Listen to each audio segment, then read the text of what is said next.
My name is Sandra Bingham. I'm the Wings team leader here at Sea Life Park, and I run the seabird rehabilitation program here at the park. I actually started as an intern, and then at the end of my internship, I interned over at Dolphin Lagoon over there. And at the end of my internship, I got hired on as an apprentice trainer. And part of my training was to learn how to do the seabirds. So I was trained up in this area.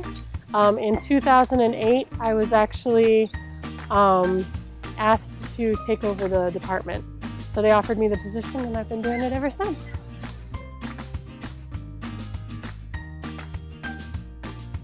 So shearwater season is the fledgling season for the wedge-tail shearwater here on Oahu.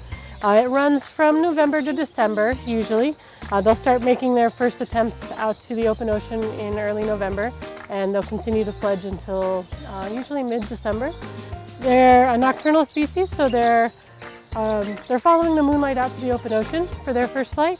So shearwater season, what's happening is they're getting distracted by city lights and lights along the coastlines. So instead of going out to sea like they're supposed to, they're coming inland. Since they're young bird, they're kind of new at all this. They don't know what to do once they've been distracted and aren't out at sea. So they'll land in the roads, they'll land in people's backyards, they'll land in fields and things like that. And then they don't know what to do after that. So they'll kind of stick there. They might be really tired, they might be really dehydrated because they've been flying for a while. We're working on assessing those birds, checking for injuries, getting them hydrated, getting them some food, getting them back out into the wild as quickly as possible. Our success rate for shearwater season is at about 80%.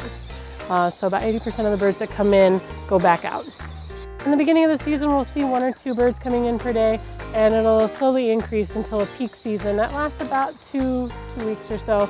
And we can get anywhere from 20 to 20 plus birds per day during that season.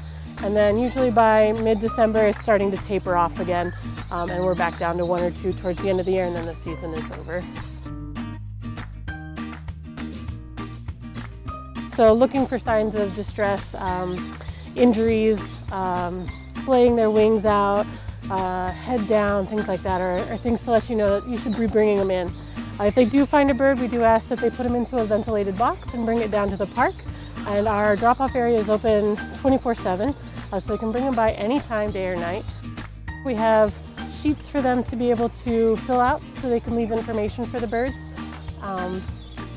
And any information that they can give us really helps out, and just bringing the birds in is really essential. If someone's interested in volunteering in our area, I would recommend checking out our website that we have.